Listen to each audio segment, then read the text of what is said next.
കേരളത്തിൽ മൂന്നാം പിണറായി സർക്കാർ വരുമെന്ന മുതിർന്ന നേതാവ് മണിശങ്കർ അയ്യരുടെ പ്രസ്താവന തള്ളി AICC. മണിശങ്കർ അയ്യർക്ക് കഴിഞ്ഞ കുറച്ചു വർഷങ്ങളായി കോൺഗ്രസുമായി യാതൊരു ബന്ധവുമില്ലെന്ന് കോൺഗ്രസ് വക്താവ് പവൻ ഖേര പറഞ്ഞു.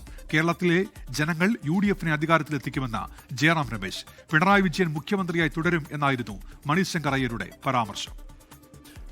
It's ironical that the only state of India in which progress has been made in the Gandhiji's direction is the Marxist-Leninist Party of India.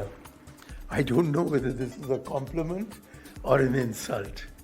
So in the presence of the Chief Minister, who I'm sure will be the next Chief Minister,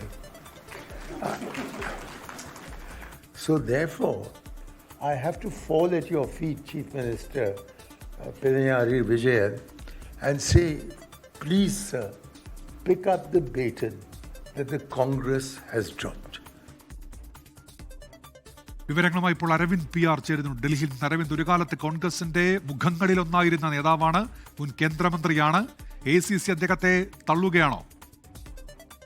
Unmesh, മുഖ്യമന്ത്രി പിണറായി വിജയനെ പ്രശംസിച്ച മുൻ കോൺഗ്രസ് നേതാവും അതുപോലെ തന്നെ മുൻ കേന്ദ്രമന്ത്രിയുമായ മണിശങ്കർ അയ്യരുടെ നിലപാട് അത് കോൺഗ്രസിനെ തന്നെ വലിയ രീതിയിൽ പ്രതിരോധത്തിലാക്കിയിരിക്കുകയാണ്. ഇതിന് പിന്നാലെ തന്നെയാണ് ഇതിൽ വിഷയത്തിൽ പ്രതികരണവുമായി ദേശീയ നേതാക്കൾ രംഗത്ത് വന്നത്. പൂർണ്ണമായും മണിശങ്കർ അയ്യരെ തള്ളുന്ന നിലപാടാണ് ഇപ്പോൾ AICC സ്വീകരിച്ചിരിക്കുന്നത്. കോൺഗ്രസ് വക്താവായ പവൻ ഖേര തന്നെ ഇപ്പോൾ ഇക്കാര്യം വ്യക്തമാക്കുന്നു. മണിശങ്കർ അയ്യർക്ക് കഴിഞ്ഞ കുറച്ചു വർഷങ്ങളായി കോൺഗ്രസുമായി യാതൊരുവിധ ബന്ധവുമില്ല.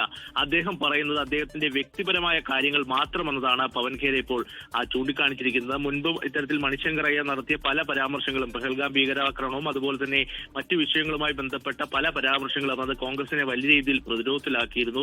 ദേശീയ നേതൃത്വവുമായി വലിയ രീതിയിൽ അകൽച്ചയിലാണ് നിലവിൽ മണിശങ്കർ അയ്യർ തുടരുന്നത്. പക്ഷേ ഈ കേരളത്തിലടക്കം നിയമസഭാ തെരഞ്ഞെടുപ്പ് വരാൻ പോകുന്ന സാഹചര്യത്തിൽ മണിശങ്കർ അയ്യരുടെ ഒരു പ്രസ്താവന മുഖ്യമന്ത്രി പിണറായി വിജയനെ പ്രശംസിച്ചുകൊണ്ടും അതുപോലെ തന്നെ മുഖ്യമന്ത്രിയായി പിണറായി വിജയൻ തുടരുമെന്ന പ്രസ്താവന അത് കോൺഗ്രസ് നേതാക്കൾക്ക് വലിയ രീതിയിൽ അതൃപ്തി സൃഷ്ടിച്ചിട്ടുണ്ട്. ഇതിന് പിന്നാലെയാണ് പരസ്യമായി മണിശങ്കർ അയ്യരെ ഇപ്പോൾ കോൺഗ്രസ് AICC നേതൃത്വം തള്ളിയിരിക്കുന്നത്. ഇതിനെ പിന്തുണച്ചുകൊണ്ട് കോൺഗ്രസ് ജനറൽ സെക്രട്ടറിയായ ജയറാം രമേശ് കൂടി രംഗത്ത് വന്നിരിക്കുകയാണ്. കേരളത്തിൽ UDF-നെ ജനങ്ങൾ അധികാരത്തിലെത്തിക്കും, LDF-ഉം BJP-യും രഹസ്യ പങ്കാളികളാണെന്ന് ജനങ്ങൾക്കറിയാമെന്നാണ് ഇപ്പോൾ ജയറാം രമേശ് ചൂണ്ടിക്കാണിച്ചിരിക്കുന്നത്. എന്തായാലും മണിശങ്കർ അയ്യരെ പൂർണ്ണമായും AICC നേതൃത്വം തള്ളുകയാണ്. അദ്ദേഹത്തിന് വർഷങ്ങളായി കോൺഗ്രസ് നേതൃത്വവുമായി ഇപ്പോൾ യാതൊരുവിധ ബന്ധവുമില്ല എന്നതാണ് AICC ഇപ്പോൾ വ്യക്തമാക്കിയിരിക്കുന്നത്. അരവിന്ദ് PR ഡൽഹിയിൽ നിന്ന്.